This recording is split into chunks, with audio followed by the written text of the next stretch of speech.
This is IA Forward, your playbook for success as an independent insurance agent. Here to help you knock it out of the ballpark are your hosts, Shane Tatum and Tanya Lead.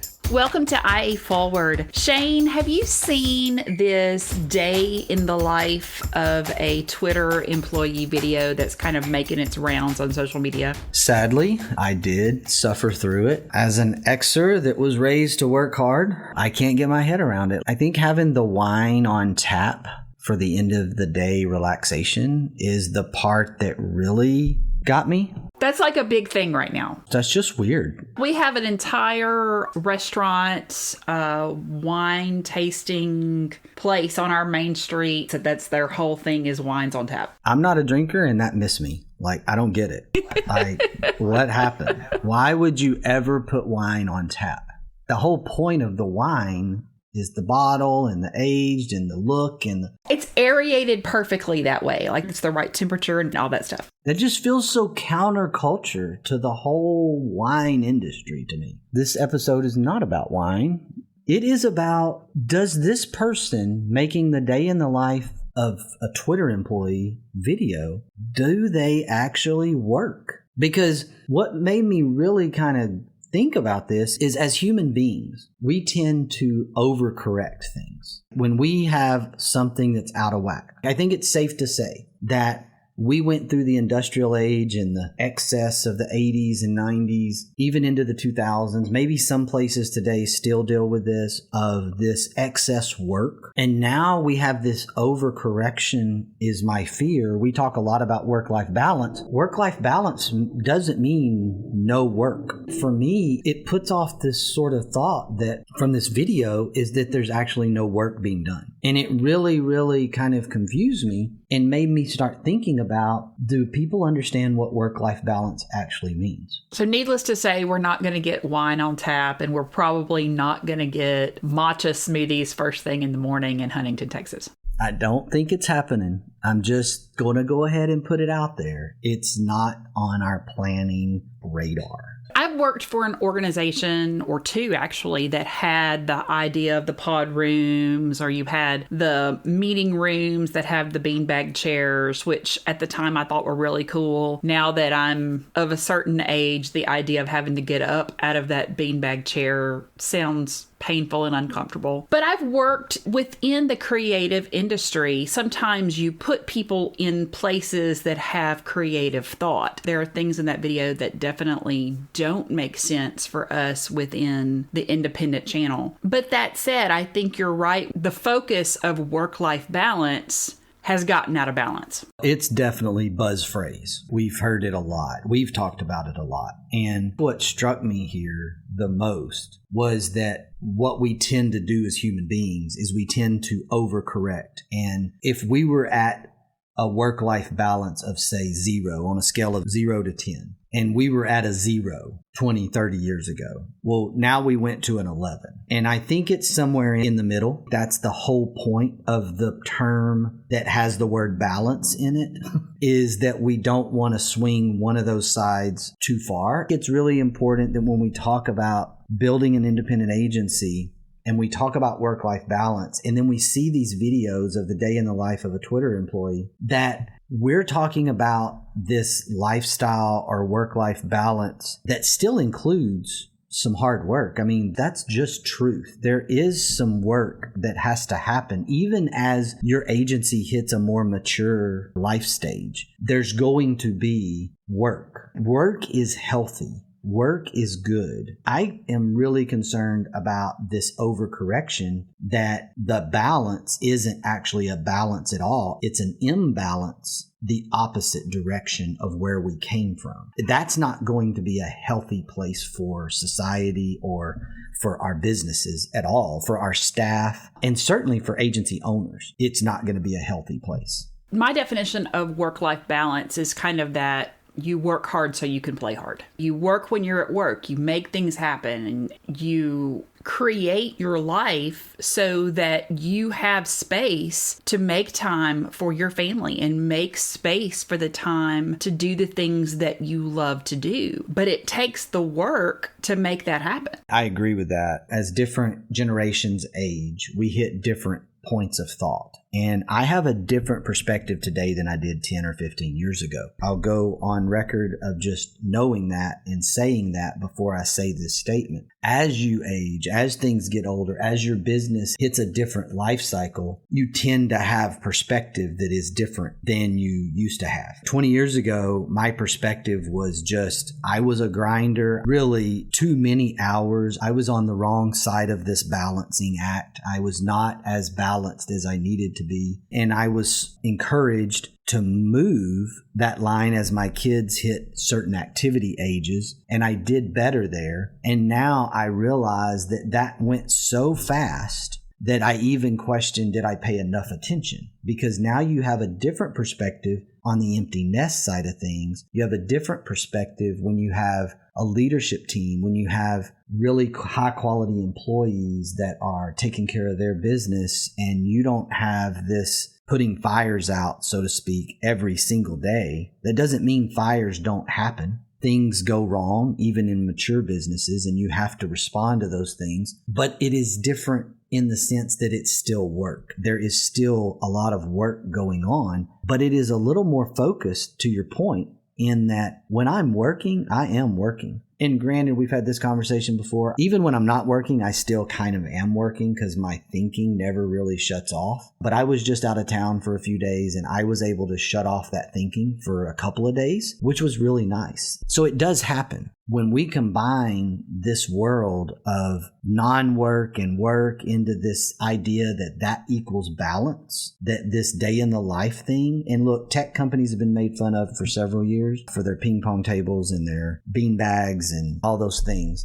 It creates perspective that gets us to a place that's dangerous, because we are talking about a business, independent agency system business, where my encouragement is to reach a point where it does change your lifestyle. It does give you more balance. I just want to be clear that I don't think it ever reaches a point where you stop working. It's not a non-work business. I just Googled work-life balance definition and 2,320,000,000 results came back. But I'm looking at the top 3 or 4 and they're so different. The first one that popped was it's the minimization of work-related stress and the establishing of a stable and sustainable way to work while maintaining health and general well-being. So that's something that's even a little bit different than what we're talking about, where the second one came back and it says work-life balance is the state of equilibrium where a person equally prioritizes the demands of one's career and the demands of one's personal life. And then another one came back and it talked about an important aspect of a healthy work environment, reducing stress. And this one is the amount of time you spend doing your job compared with the amount of time you spend with your family and doing the things you enjoy. So as I'm reading through, so many people have written articles about the concept of work-life balance. And even the top 5, 6, 10 articles that I'm seeing on Google are talking about different things. That's the part that maybe bothers me a little bit. It's not that there's this sort of control mindset that I have. It's just that where we're going to end up is that person, well, that's not work-life balance to me, or that's different for me, because we're in this mindset of context, and what is work-life balance for you may not be the same thing that it is for me. But as a business owner, you have to determine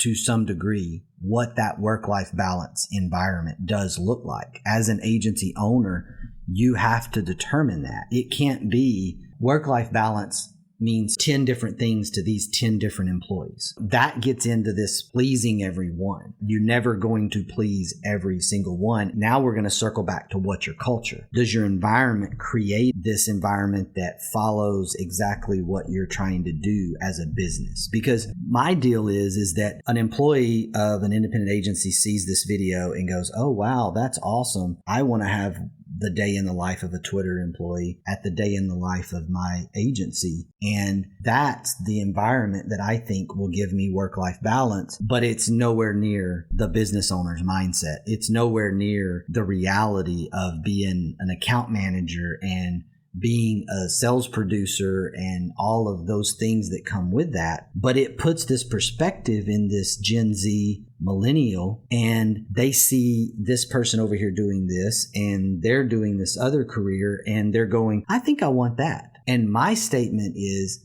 are you sure? Because I'm going to struggle to feel productive in the day in the life of a Twitter employee. That's just me. I don't know where the achievement is going to come from. Now, I'm not underneath the hood, and we're making fun of it because that's all they put out there. They didn't show them sitting there 3 o'clock in the morning, banging on their keyboard, hammering out code. So in all fairness, we didn't see that aspect if that happens. What we saw was butterflies and rainbows video. And my fear is that puts this perspective of that's what work looks like. That is my concern as a business owner.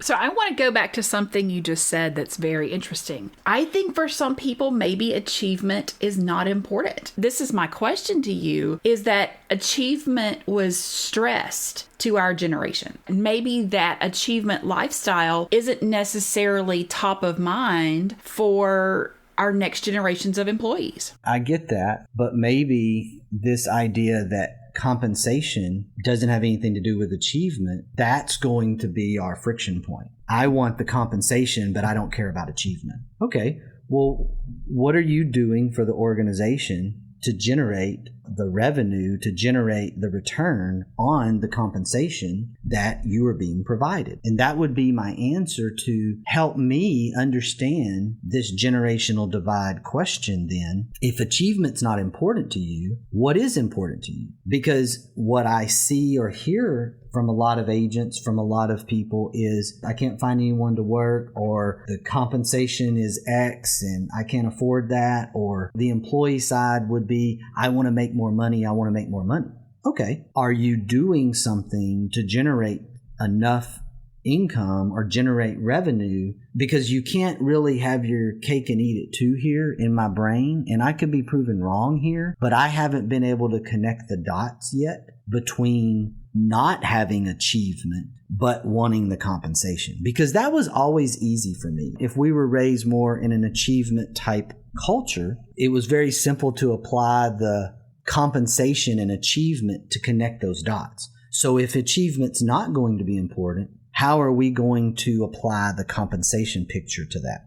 I tend to be a very visual learner. And so when the whole concept of work-life balance began being a focus and buzzword, I always kind of imagined those scales that were in my mom's law office. And so in my brain, I should have a certain amount of time that is focused on work that should equal on those scales the amount of time that I'm spending doing the things that I enjoy. That was my visual. I love that visual, actually. I feel like that's kind of the way I felt, even though I didn't have that visual until you just said it. The scales of justice, that is a really good visual. And that is probably me as well. And so why isn't it that? Why isn't it okay? And you could also take the visual of filling up your tank. If you're a words of affirmation person, then you need words of affirmation so that tank gets full. And if you're a words of affirmation person and people keep giving you gifts, your tank's not getting full at all. Their tank's getting full because they're giving gifts, but you're not getting the words. And so that's how these relationships, for all of those that want to go read and study the 5 love languages, I kind of see that as well. I see the tank and the justice scales as kind of being the same thing. And that makes a lot of sense to me. Achievement's going up, my compensation's going to follow. I can kind of visualize that, see it. And then if I'm not after achievement, what am I after? What are we doing? Otherwise, maybe we should be a stay-at-home dad or something else. That's okay. That's good too. I had to let go of the idea of that having that perfect balance, because I figured out I would rather have 8 or 9 really productive hours at work and then have 3 to 4 super specific focused hours on my family, rather than trying to figure out, okay, well, if I spent 40 or 50 hours on work this week, now I've got to figure out where to pull this from? Life doesn't work that way. To me, the idea of that balance just doesn't work and that one size fits all because of different seasons in our lifetime. I can tell you, I worked way more in my 20s and 30s as far as hours go than I work in my 40s because to me now, my family is more important. And so I think if we're trying to share the idea with our 20-somethings and our 30-somethings that you're going to have this perfect balance, then you're probably not going to be where you want to be in your 40s and 50s.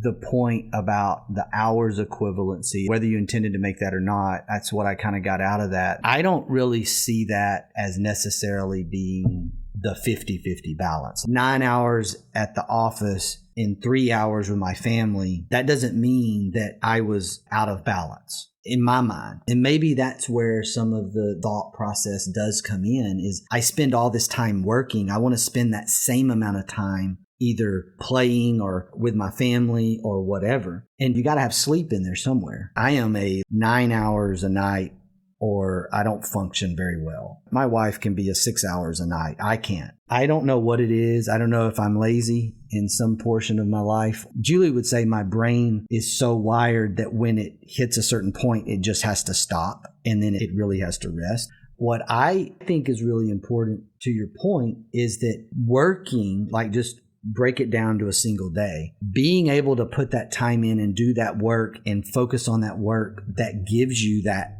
3 hours at night with your family and kids uninterrupted.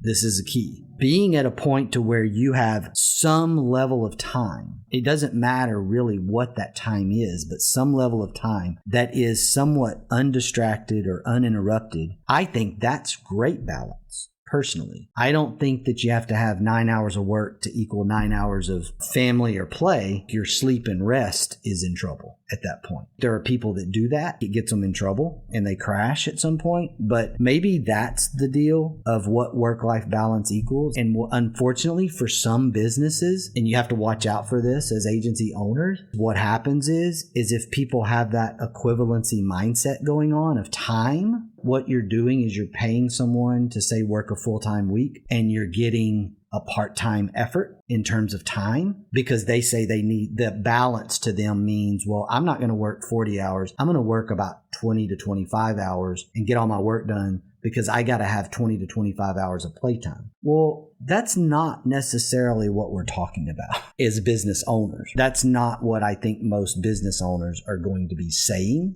in their minds. And if we have staff thinking that, now we have a translation problem. And that's sort of this thought process that I've been having here is that Twitter employee. I think that's where they're at. That's my interpretation of where they're at is, well, I'm not going to work 8 hours or 9 hours a day. Are you kidding me? That's ridiculous. I think the pandemic has amplified this. I think also amplifying that the book, The 4-Hour Workweek. And people see this book, but don't actually read it and start thinking, okay, this is possible. There are people that only work 4 hours a week. And of course, if you've read the book, that's not actually it. But you see these concept of these kind of get rich quick, make it easy, you don't have to work this hard books that are out there and podcasts that are out there. And if you're not actually paying attention to what they're saying, that can skew that perspective. The new one, side hustles. I see it everywhere on social media, is how to turn your side hustle into $300,000 a year on 4 hours a week. Okay, maybe I enjoy my job too much. Maybe that's it. Maybe I just enjoy what I do too much. But when I hear about things and hear about people saying, well, I want to get to this point so I don't have to work but 10 hours a week or 20 hours a week. I'll have all this other time to do whatever. And I'm like, okay. Or the Gen X view, or you could go ahead and work full time and double it up, right? That's the Gen X. The Gen X thought process is naturally like, I'm not going to stop working or work halfway. I'm just going to go ahead and increase my profits by doubling up my profits. I'm going to go ahead and work full time. That's just maybe a Gen X view that maybe some generations aren't following. Maybe it's different. I don't know. So my idea of work-life balance now is kind of more this idea of I want to produce something today and I want to enjoy something today. And if I can do that every day, then that's a great balance. And if I can do that every day for the rest of my life, then I think that's a pretty good life. I do too. My checkpoint for agency owners to me is, where's your end game? What are you actually trying to accomplish? And when you get there, are you sure that that's where you wanted to be in the first place? And put yourself through this exercise of what would you do if you're sold? What if you created this agency that was wildly successful? You've been working for yourself and now you sold to private equity and you have $10 million in the bank. What would you do? Would you continue to work? Would your lifestyle change? Would you buy different vehicles? Would you buy a new house? I put myself through that exercise a decade ago. And it was a really, really cool exercise because where I landed was my vehicles wouldn't change. My house certainly wouldn't change because my wife's not moving. I don't need a different house. But put yourself through that exercise and then determine, well, what would you do differently? Would you travel more? That's fine. I just think there's something ingrained in us as humans that we generate joy from being productive, joy from work. Now, if we're working a job that we hate, you're probably not going to see me on this. You're not going to reach the point that I'm at. You're not going to be at this place where you can even go through this exercise. You have to enjoy what you do, which is step one. Do you enjoy the environment and culture you're in? And then you can figure out from there, go through that exercise, because that determines on how you structure your business. What are you trying to do? Are you trying to ramp it up and sell it? Or are you trying to build a cash cow type machine that an independent agency can become somewhat of a lifestyle serving business that allows you to do both? That's my perspective. I'm looking at an infographic from the Hartford and their business strategy. They have a 7-step keys to the work-life balance you deserve. And I'm going to leave that wording alone because anyway. But I mean, these kind of make sense to me. Leave work at a reasonable hour. Take breaks during work that are not longer than 20 minutes. Say no to excessive work that doesn't fit your goals. Schedule time for fun. To create a to-do list, leave work at work, and make time for yourself, not just for family. Those are fantastic. But why do we even have to tell people this? Why do we tell people that they deserve this? Anyway, I'm not going to go there, but I know, but I mean, I think that's where we're at. Like, maybe what I think is natural isn't natural anymore. All those things are things that make complete common sense to me. And we needed to create an infographic to help people understand that what I think should be natural is not necessarily natural thinking anymore. Gary Vee, he was going off not too long ago about this idea, this media celebrity business owner thing. I think there's a lot of that in this. Everybody's trying to build a $4+ billion company. I think that was the phrase he used. We don't need everybody to be a $4 billion company. It's okay to be a $4 million company. It's okay to be a $400,000 a year company. If you're a solopreneur, that's fantastic. Your overhead's low, you're making a ton of money. So let's just be clear that it's not that you have to create this $4 billion company to be deemed a success. We have partner agents that make way more money than I make. We have partner agents that are doing really well. I know independent agencies out there that are extremely successful, and they're small. Maybe 3 employees plus themselves, generating $1 million a year in revenue. That's fantastic when you break it all down and you get down to their margins and what they're putting in their pocket, investing on the side, and this idea that creating celebrities around business ownership, the celebrity CEO, the celebrity founder, all that got started in the late 90s that's what happened with the tech bubble in 2000. We were giving money and backing people that had an idea and didn't even have a business model yet. That's the thing that we need to get our head around is, how do you define success? And a $4 billion company isn't the minimum. I'm going to leave us today with this quote. There is no such thing as work-life balance. Everything worth fighting for unbalances your life. Attitude's a choice. Make a great one. Bye, y'all. Ready to get the ball rolling with your independent agency? Learn more at IntegraAgent.com. That's IntegraAgent.com. Thank you for joining us on IA Forward. Make sure you never miss a show by clicking the subscribe button now or learn more at IAForward.com.